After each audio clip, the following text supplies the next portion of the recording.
Hope Channel, changing lives.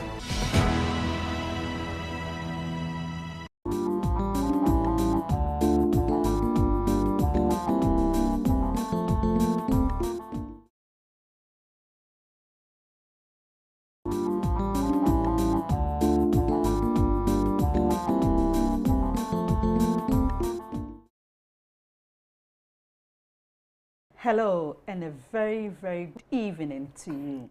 I am so delighted to come into your homes again. Yes, the program is Love at Home on Hope Channel Ghana.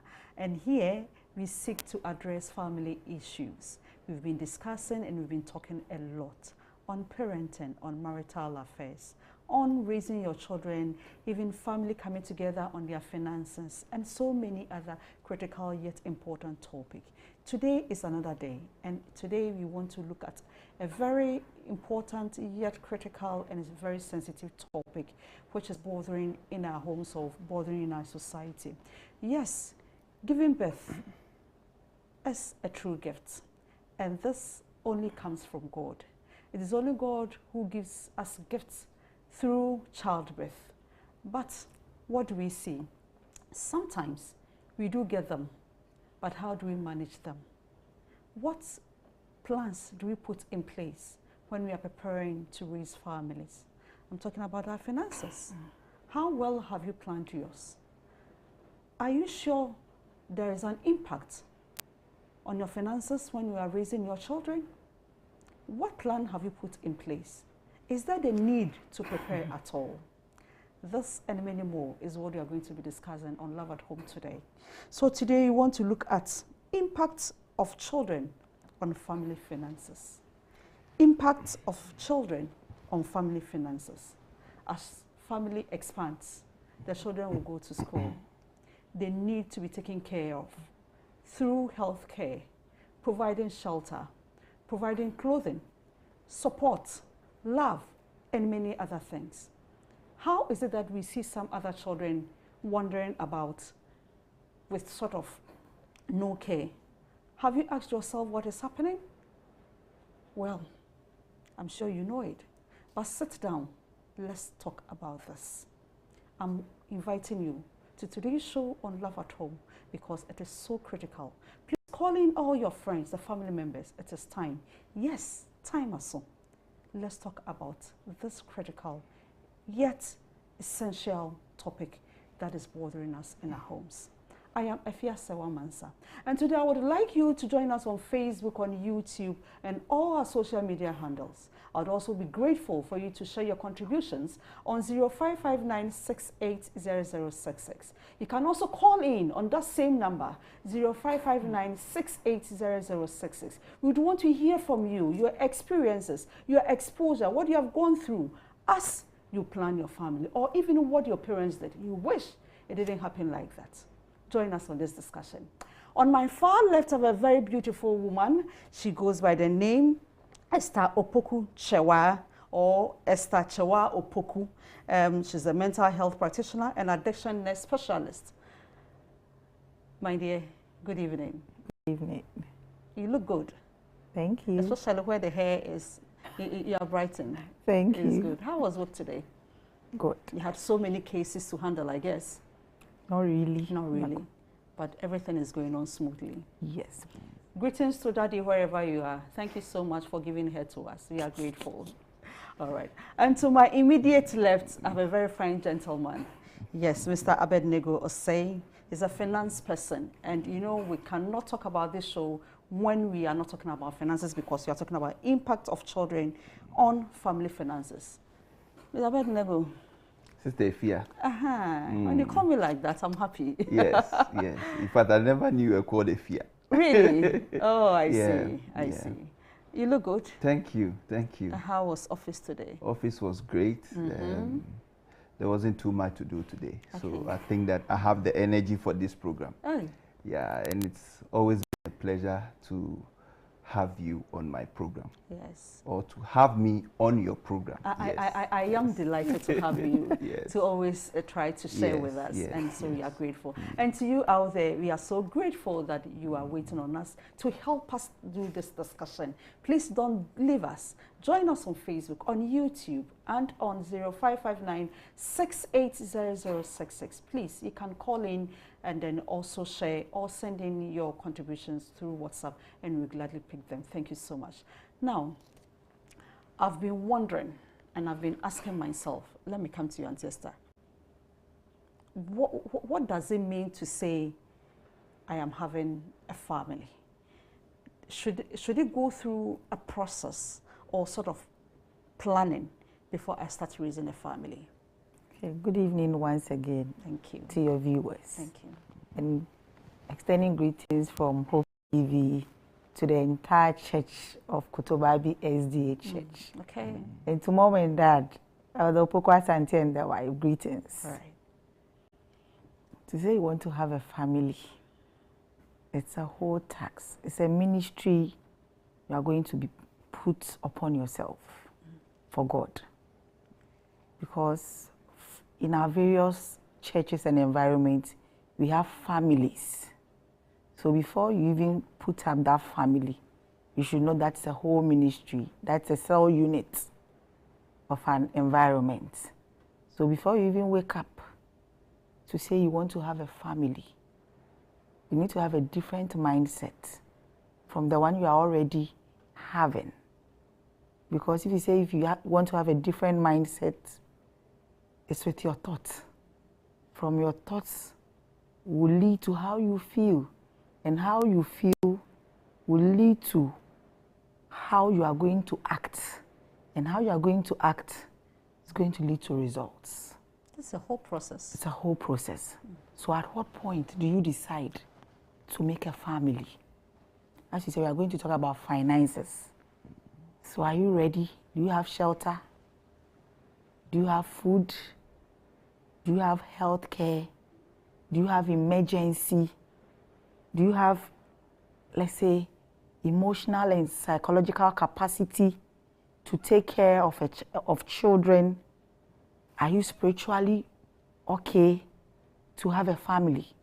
Because to raise a family, you need to have all these components to make a sound family.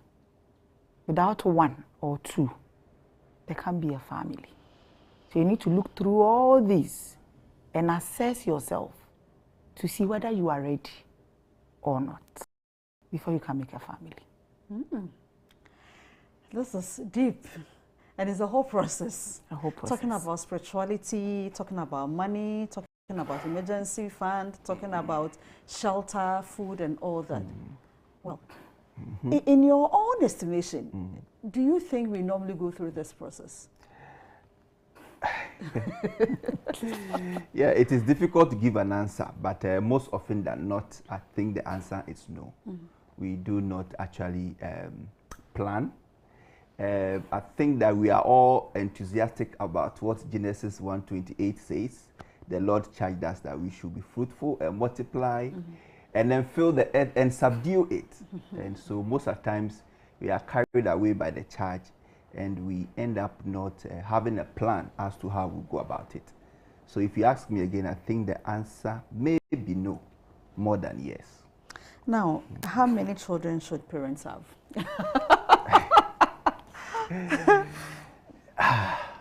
Okay, so I cannot sit here and give a number, a fixed number.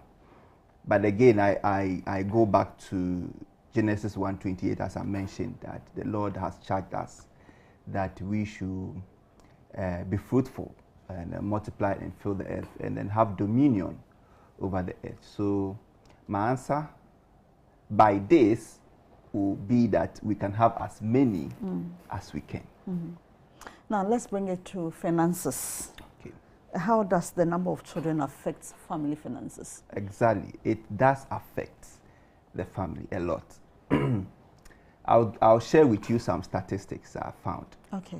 So in Ghana, the average cost of raising a child from childbirth to age 18 legally is within your protection or under your shelter, the average amount is between 216,000 to 648,000 per child. That comes down to 1,000 Ghana and 3,000 Ghana cedis a month on a child. That's the cost of raising one child. So what means is that you have three children. What you mentioned is the minimum, right? Yes, okay. That's the average. So it means that average. there are those who are doing below and there are those above. who are doing above. Okay. Yeah. So if you have three children, what it means is that by the time they age 18, you have spent 1,944,000 on these children. So the question is, do you have the money, the wealth, the finances to take care of the children?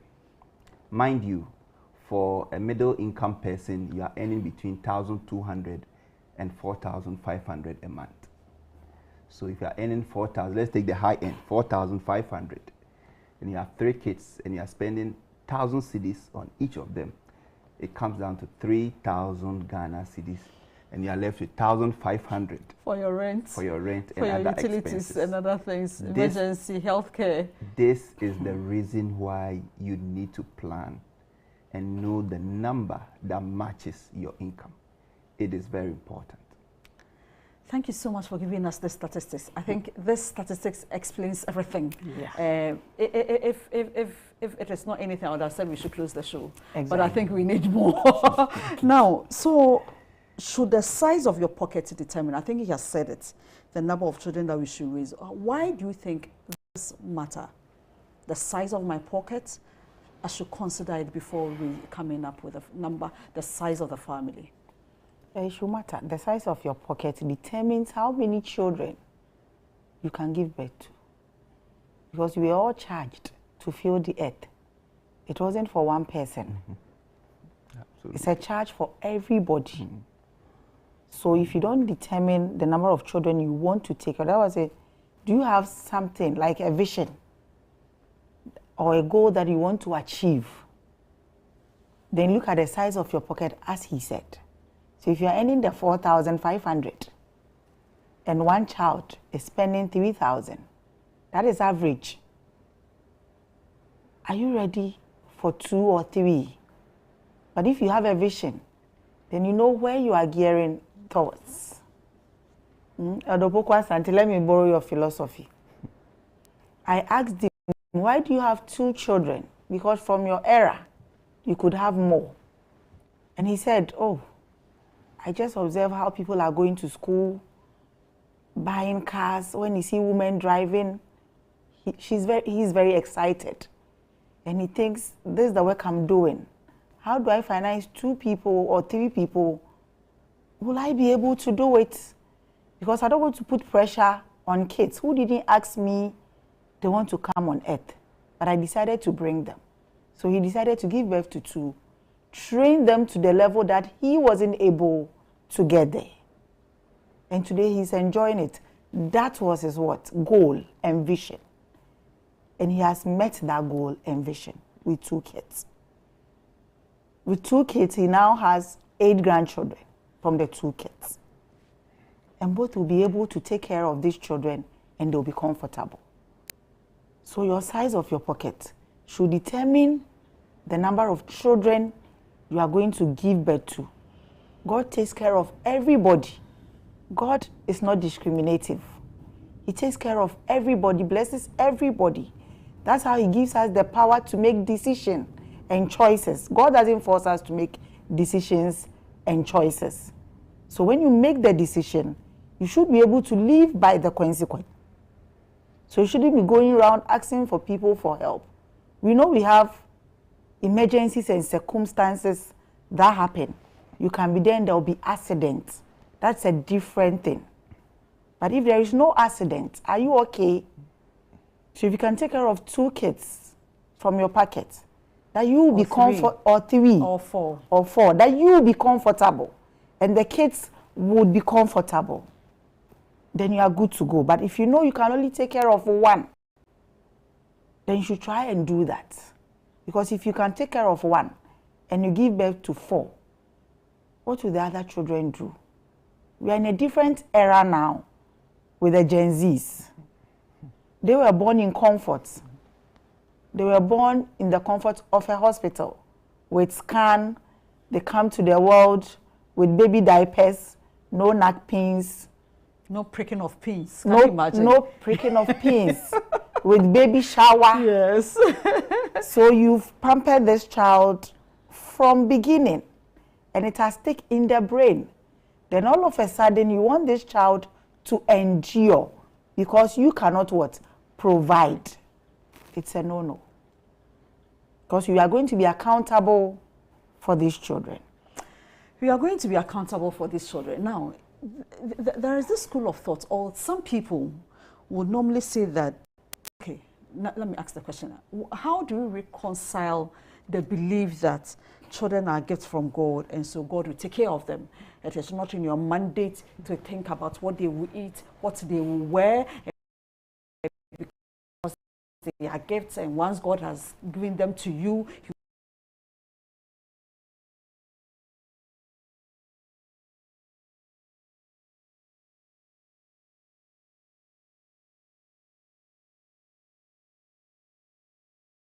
God always provides us with the resources to take care of such gifts. And like you rightly put, we are stewards. But when you go to Matthew 25, you go and meet the parable of the talent. Remember that one was given 5, one was given 2, and another was given 1. What it means is that you need to look at the resources God has given you that will match the number of children. In this case, the gift that He's giving you. So if He's giving you a gift that matches 5, you go for 5. It gives you the resources that matches 2, you go for 2. If it's 1, you go for 1. But you don't go well above what God has given you. It's very important. So yes, indeed, it's a gift. And God will provide. God always provides us with the resources. But of course, they are not of equal measure. There are those who can give birth to 5, who take very good care of all of them. Some 4, some 3, some 2, some 1. You need to be able to identify the resources God has given you and what matches the number that you need to bring to this earth. Let's remember, children are very expensive. They don't come cheap. Very, very expensive. So we should bear that in mind. well, well, as Christians, God has entrusted these children to us as gifts. How can we be good stewards to them? Because we know we are accountable, and you are going to give our account as to how we went about managing these children. What is your take on this? My take on it is, as Christians, as you said, God has empowered entrusted these children to us to nurture them back to God. So we are going to nurture them back to God. Are we ready to nurture these children back to God? Do you have the spiritual capacity to nurture them? I always compare. Gone were those days when they say sit and you sit. Now when they say sit, they ask you, why should I sit? Today I don't have money. You should manage. Mommy, why don't you have money? So how are you going to nurture them back to God? Physically, psychologically, are you ready? Financially, are you ready? Because we've been seeing it in our various churches. At a point in time, in the environment, they leave the church. And if we are able to do the statistics very well and trace, we can see the group that leaves. A lot of times, those who are being well taken care of in the house, with good environment and good resources, they stay. Those who lack those resources and can't see the parents at a certain level, they leave. Because they are going to look for money elsewhere and feel they are not being treated well in God's house.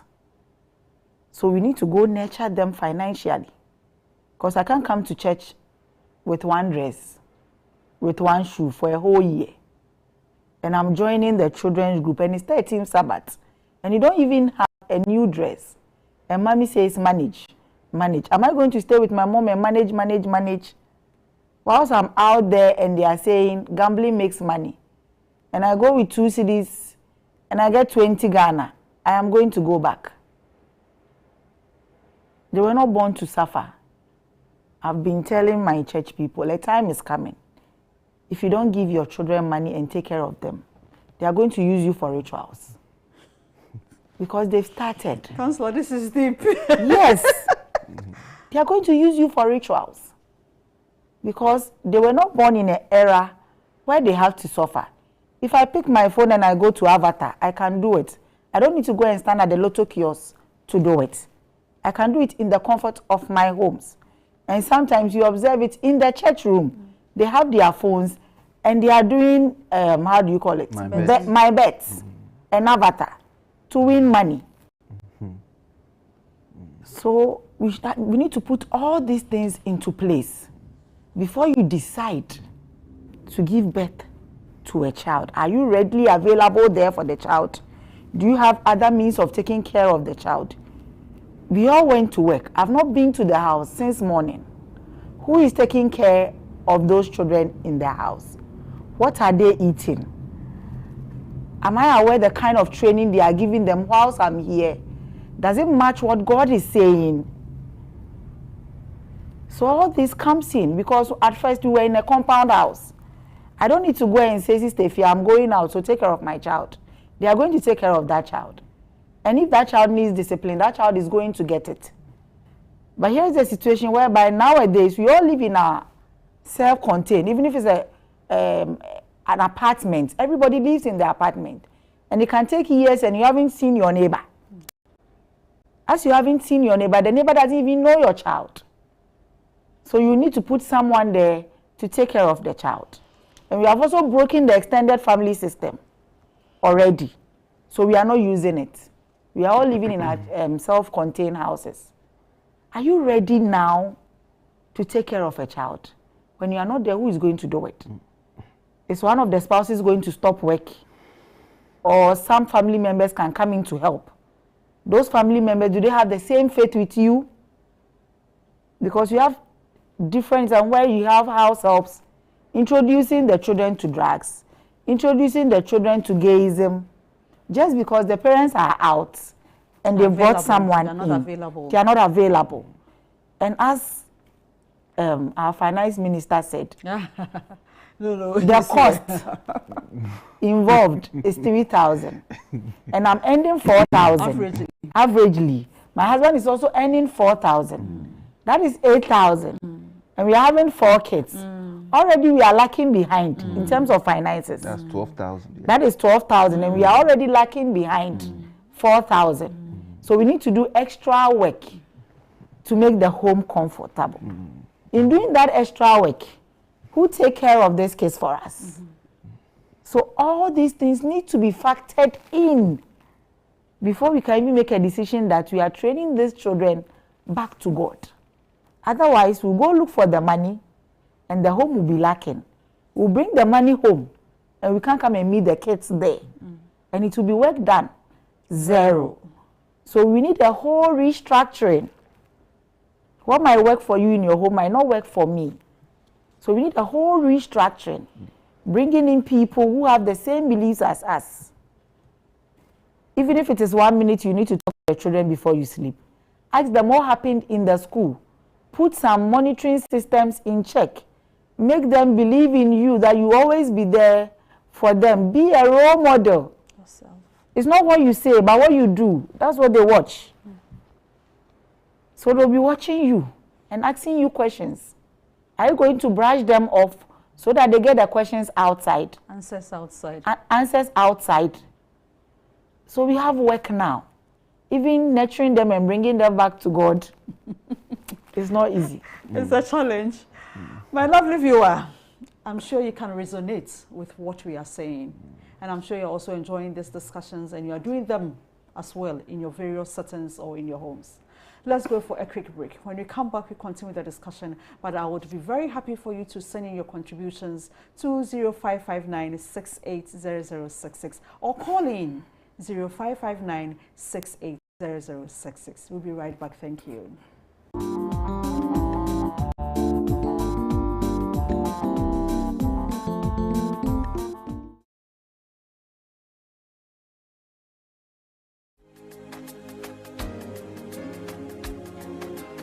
In the quiet corners of Tamale, there are some hearts that are beating with pain, waiting for hope, waiting for healing.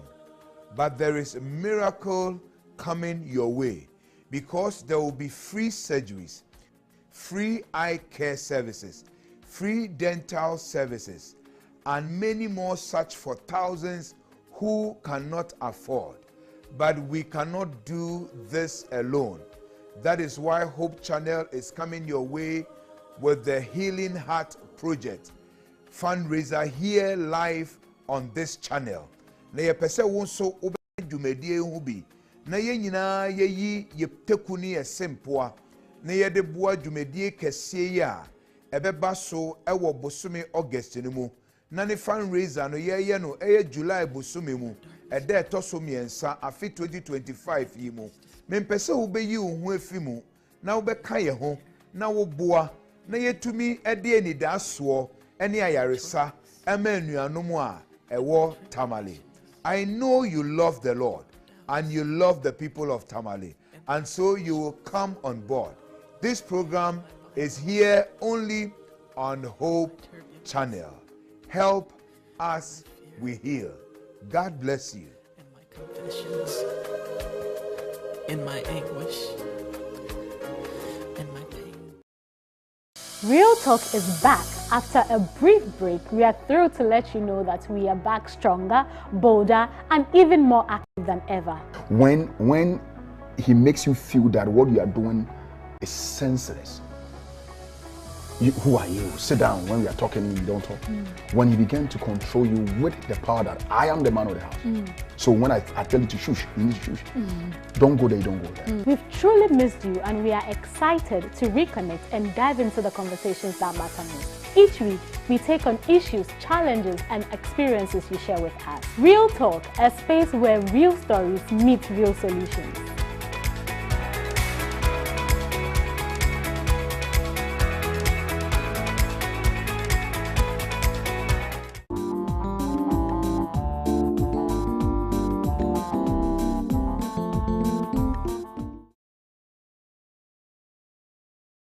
Hello, thank you so much for leaving us discussing impact of children on family finances. And we've said a lot where we had the average cost of raising a child in Ghana vis-a-vis what some people are taking.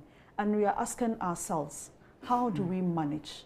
How do we plan with the high costs of raising family or raising children? If you want your child to be up there or to be better than you, it means you need to do more.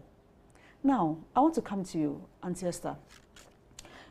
I would want you to share some experience with us, or some, you are in a field that children and families are always at your doorstep.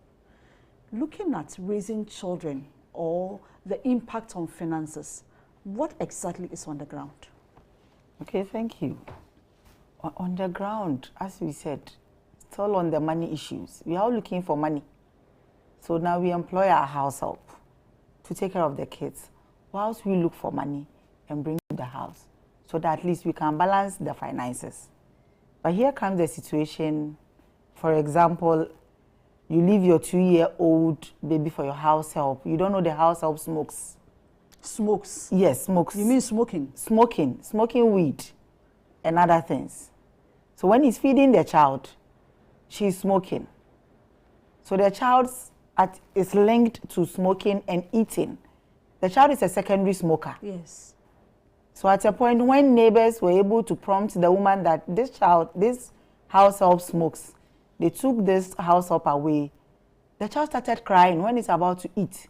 Then we realized that the child was going through withdrawal. Okay. Because of that secondary smoking. He was not getting it any longer. And it was having reaction. And she was having reaction. So you have your 2-year-old going through withdrawal because of a house help. Oh, gosh.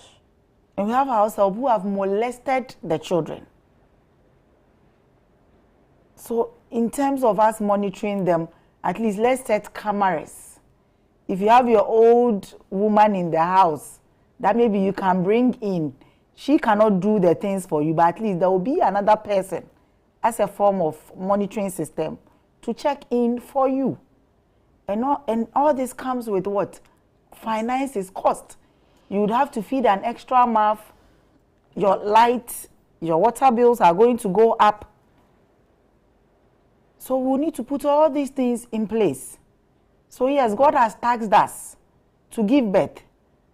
But how many of them can you take care of comfortably in terms of monitoring, keeping up with the needs, the support? Because now we are not running a single income home. We are running double income. So mother is working, father is working. Now who is stopping work? Because you have instances that mother stops work, father is working. There's chaos. There is chaos. Because now the person will have to come and beg for money. And father feels like there is so much burden on me. So I don't think any of us here, someone will come and tell you, I want to stop work and take care of the kids. You say, no, don't try it. It won't help. It will bring chaos. So as we are going, how are we going to put the monitoring systems down for the kids that we've given birth to? So even in giving birth, you even think of the support you are going to get, the quality of the support. Does that person have that belief that you have? Do you really know them well? Do they mean well for you? You need to put all these things in place before you start giving birth. Now, and just I'm stuck to you again. Now, I want us to see the impact on parents if these responsibilities on the part of children are not met. What do we see? We become stressful, become agitated.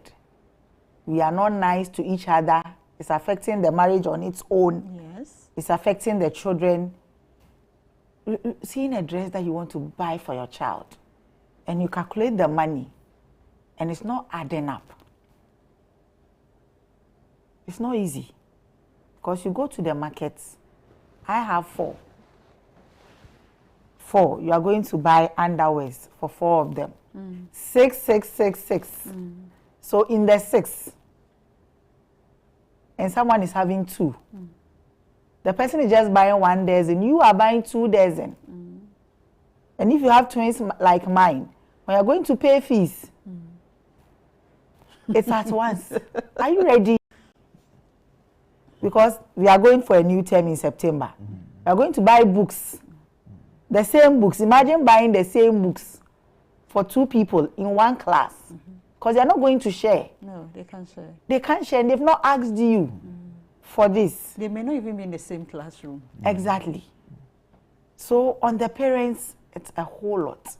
You are thinking, you can't wear what you have to wear. You are looking tattered. You can't eat the food that you have to eat. The children are eating banku to EDS. And they are sad about it. And they want to go out so that they can get food. So when they go out and someone even gives them 20 cedis, they are excited because you can afford it. So it brings a whole pressure on the spouses. Let's say on the parents. Both of you can never live in peace. Because you are thinking about money. It affects your intimacy. It affects the way you relate to each other. When the man sees you, he sees you like, yeah. When you see the man, it's like you are not pulling up enough as a man. Yes. And there is so much conflict. So if you want to enjoy the marriage, you want to enjoy the family, reduce the number. Reduce the number so that both of you can also enjoy. Go for holidays. Have fun. Build a family. Connect. Because after secondary school, right? When they get to secondary school, they are leaving you. And when they leave you, and both of you doesn't even have connection, that's a disaster. Yeah. Midlife crisis will set in. You die when God hasn't called you. Yeah. So you see 54 gone too soon. You see a 35-year-old woman who looks like a 50-year-old woman. The person mentions the agency, am I older than you? Just because of financial stress on the family.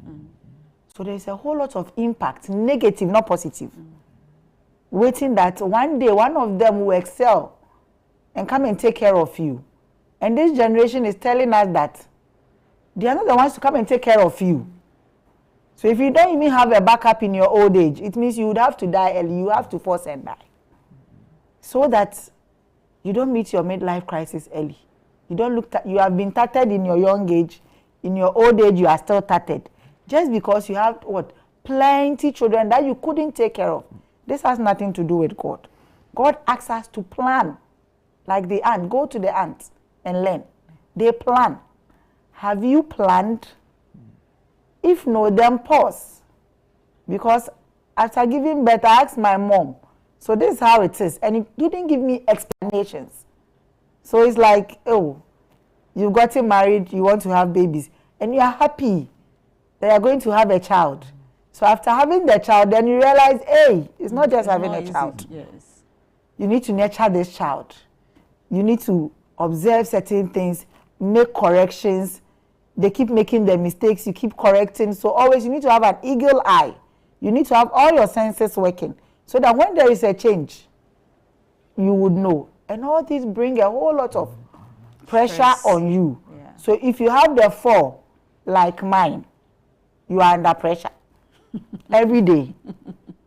You are under pressure. This is reality. This is not...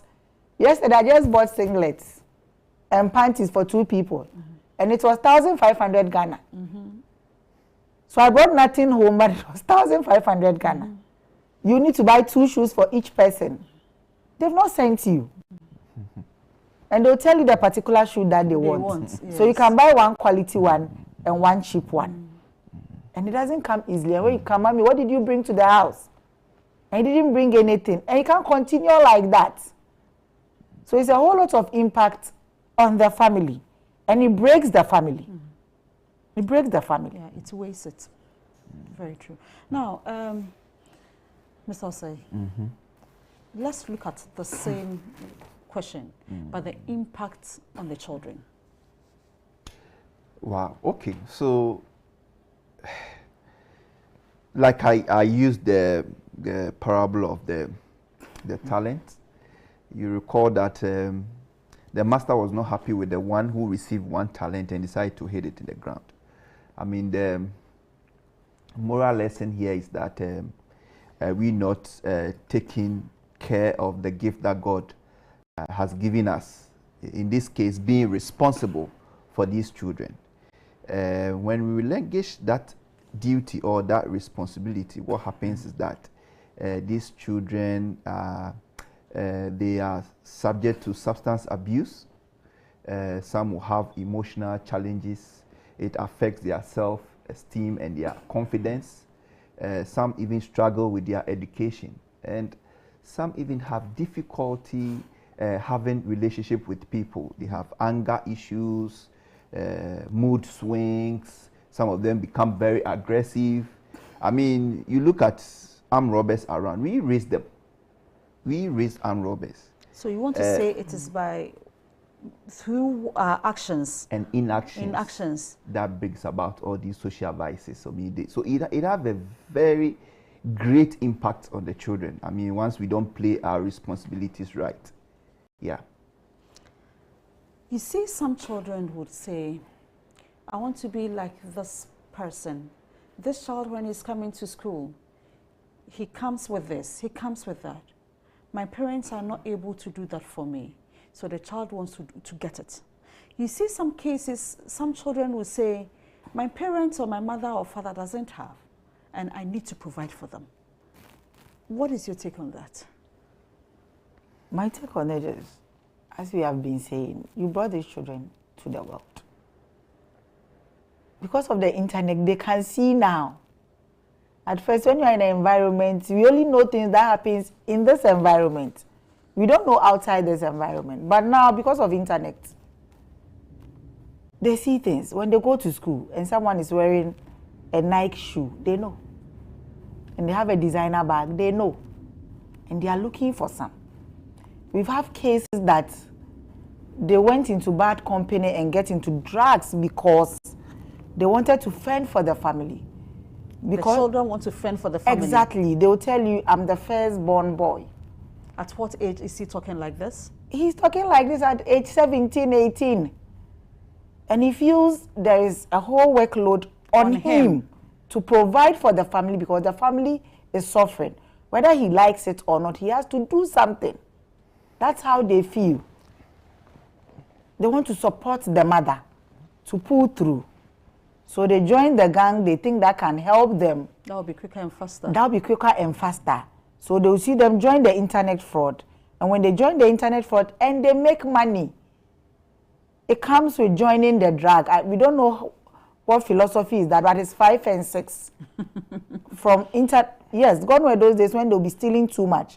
But now because of the betting and gambling, now they have finances to finance the drug. So in the early stages, some parents are happy. They think their children are supporting them.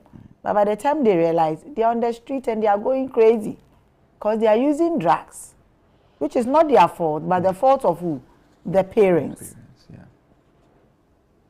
So we have a lot of cases that they want to make it fast so they can support their children. I mean, you mean the family? The family. They can support the family. So it's been entrusted in their hands, like their firstborn, especially those that says we are the firstborn male, we are the firstborn male child. They keep saying, you ask them, why did you get there? And they'll tell you, I feel I need to hurry up. I don't need to go to school again, but I need to work hard so that I can take care of the family. Because they feel they are being what? Left out. So if there is one person I envy so much, one group, is my mom and dad. Because after staying in Nima, we were in the midst of it. But they were able to train us with God to be satisfied with what they are giving us. They struggle to take us to international school, so I envy them. I keep asking them, how did they do it? With God's support, and how did they do it? Planning. And having one what? Aim. Mindset to bring them up. And communication. You communicate to the children to understand your perspective. Because I quite remember when my brother was going for SS, my father said, Ekia, the brother is going for SS. So we need to change your school from the youngsters to a lower school so that we can take care of the SS. Then you can also get your education. If not for anything, you already have what? Foundation. So there was a family what? Discussion on that.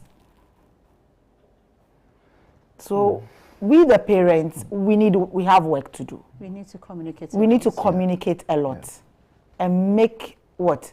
Our move one after the other. And it has become difficult in our era. Very difficult. We were a bit understanding. There was no competition, but now there is competition. Because when the shoe is torn, they won't send it to school. When the bag is torn and you give them that rice sack, it's a no-no. They won't take it because they want the bag with a Tom and Jerry behind with those Teletubbies and other things. And even birthdays, nobody celebrated birthday for you, but now you have to celebrate it. And cut cake. And how much is the cost of what? Cake. It's a family meal, whole meal, family meal altogether. Exactly. Yes. So as we speak, we are stacked up somewhere that we need to migrate from where we were coming from to a different level. This time around with communication and explanation to whatever you are doing. Because you can't tell a Gen Z that don't do A and the person will accept. Why shouldn't I do A? You say, no. Why shouldn't I do A? So you need a whole lot of explanation.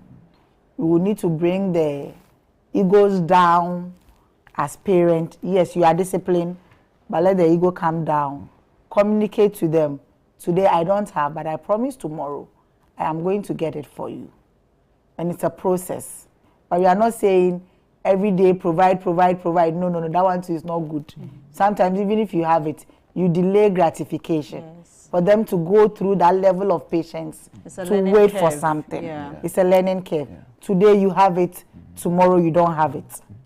Because in life, today you would have, tomorrow you don't have. Yeah. So you train their emotions, nurture it for adulthood, so that we don't continue on getting these suicide cases. Yes. They face challenges 1 minute, they are can't- off for suicide. Yes.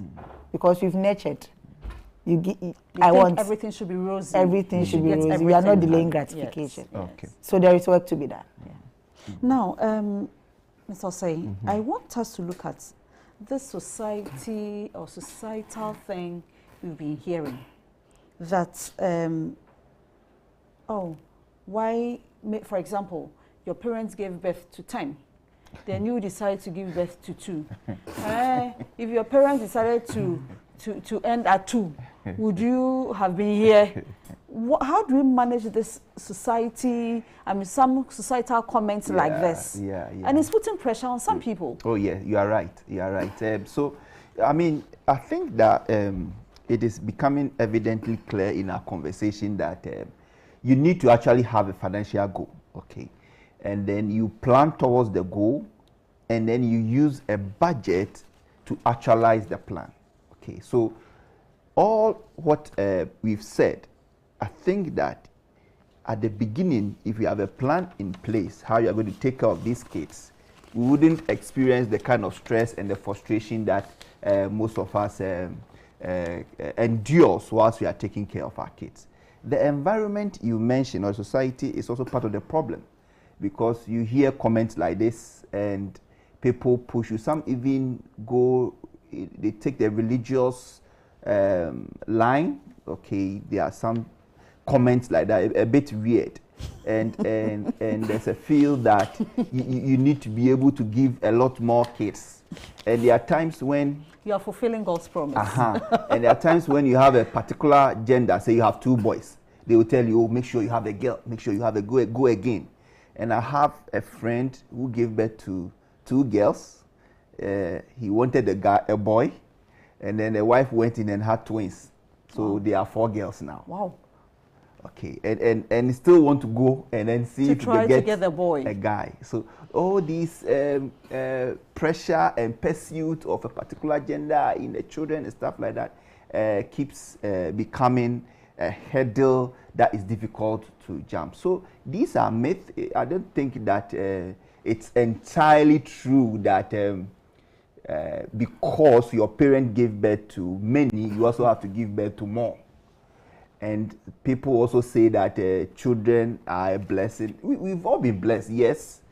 But it is not as if when you don't have a child, God You are doesn't not bless blessed. you. That is it. That's very key. We must note that. And then I've also heard people making comment like, oh, yeah, sure, now we're seeing Fifina, also I think we need to make that statement, that it is our responsibility to take care of the children that we have brought to this world. Okay, I think that it's a no-no for us to relinquish our responsibility to our kids, especially those, the firstborns, for them to come and take care of us whilst we are alive.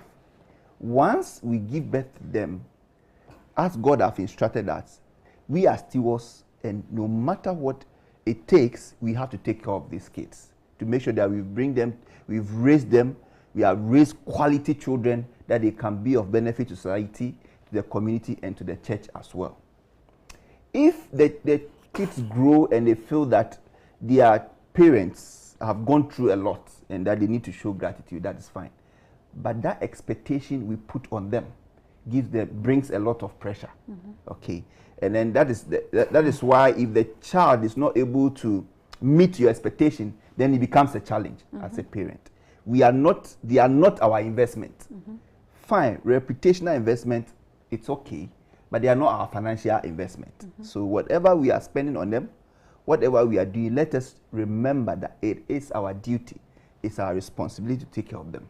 When they grow and they want to do something for us, hallelujah. If they don't, we need to have our own part. It's very important that we know this. Yes. I want us to look at the unexpected expenses. I know we have some direct costs, like maybe shelter and those ones you must provide. Yeah. some families or some parents are not able to provide even a direct cost. Yeah. How do we talk about the unexpected costs? Yeah, if you have a good plan, nothing should be unexpected. Okay. So I keep saying that with this, it starts from when your wife is pregnant. And I keep saying that. At the point when she's giving birth, it could be normal delivery or CS. If it's CS, it ranges between 16,000 to 20,000 Ghana cedis. You will pay. Last week, my guest said it. Yeah, you will pay before they do it. At that point, you are now going to look for money. Who will give you that amount of money at that point? Then your wife, it's at the point of life and death. So you need to have this plan in place whilst she's pregnant. Yes. When the child comes, there's always a likelihood that, oh, God forbid, but you can have a problem child who may have issues. So if you have a budget, you can take the child or the baby through the normal therapy and all those things so that you are able to take, he or she can come out well. So healthcare is something that can come unexpectedly. But if you have budgeted for it, anytime it comes up, you are able to take care of it. So I'm saying that, yes, we have things that they are unforeseen. They do come as and when. Of course, there could be a relocation. That can be unexpected. Maybe at your workplace, they've transferred you and you need to relocate from maybe Tema to Cape Coast, or some parents will have to go with their kids. That's an unexpected thing. Have a plan. Plan all these things because it can happen. So when it happens and you have a good plan, you'll be able to take care of it without any stress. Other than that, we'll continue to struggle.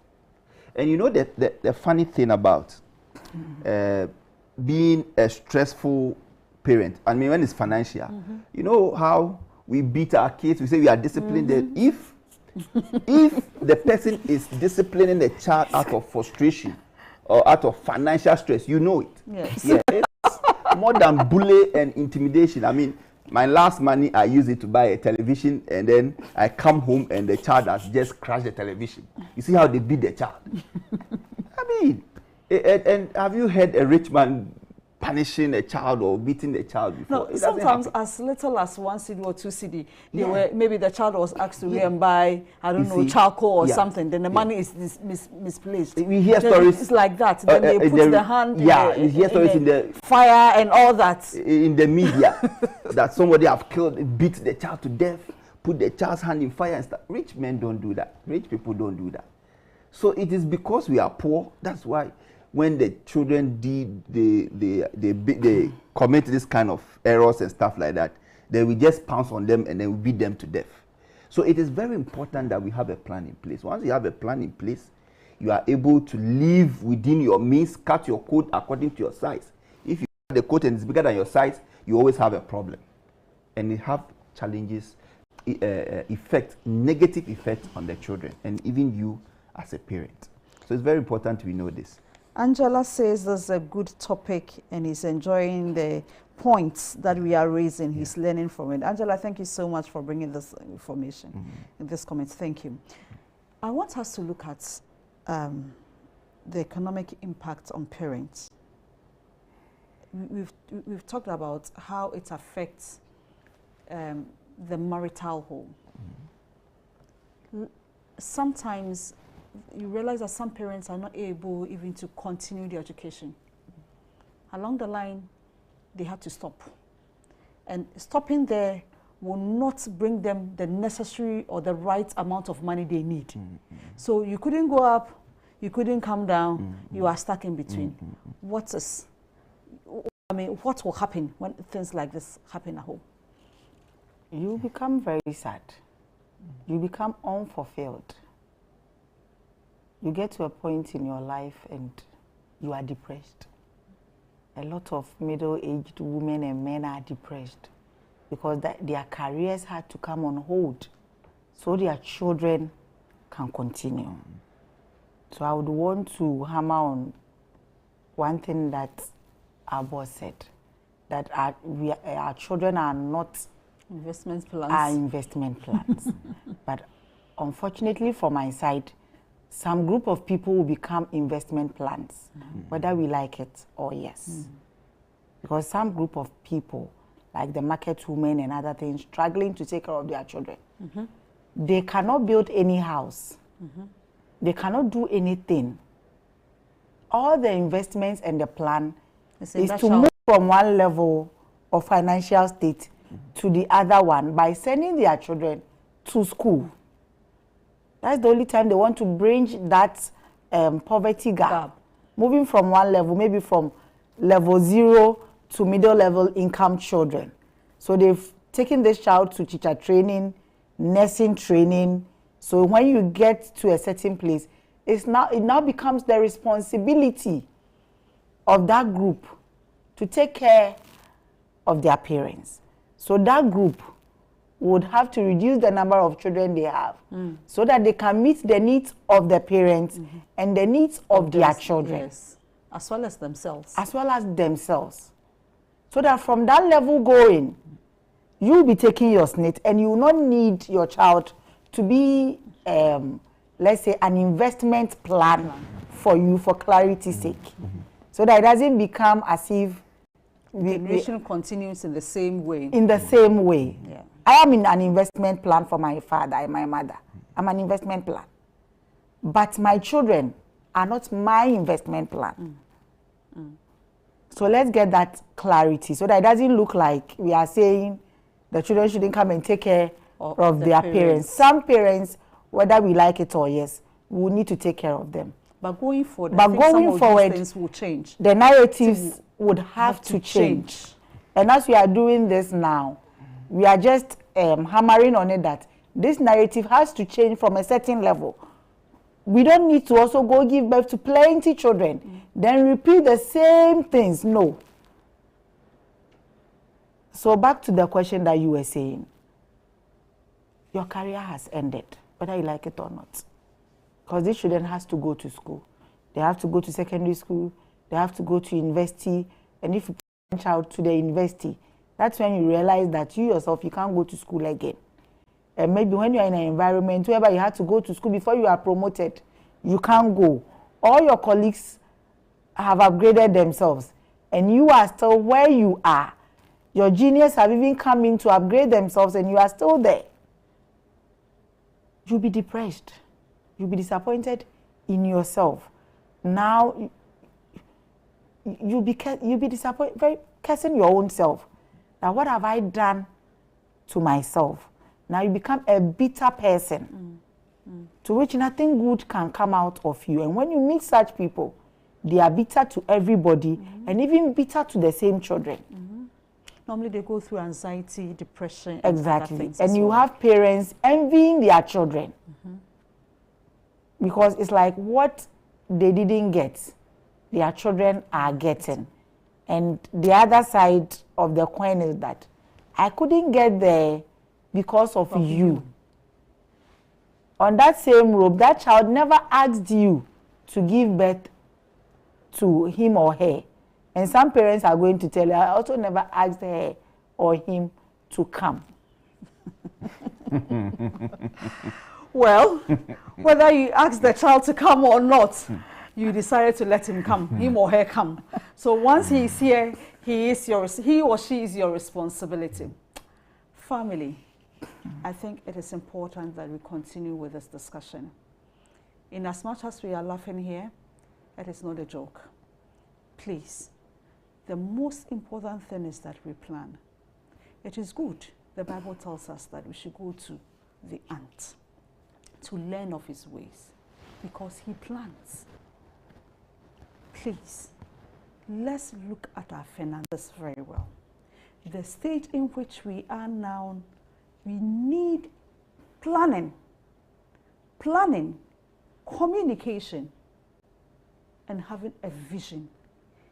Imagine or envisage where you want to go or where you want to be and put in the necessary plans so that it will help you in your future. You and I will be able to stop this menace on the streets. The children whom we see walking about on the streets, they are our own children. It's because maybe we have failed our responsibilities. But God expects us to be good stewards by making sure that the gifts he has given them to us, we are taking good care of them. What is important again is that we are accountable to these children. And one day, we will be before God to answer questions. Until same time next week when I come into your homes again with another interesting topic from Love at Home, we are grateful. Continue with this discussion. Thank you. Good night. Bye-bye.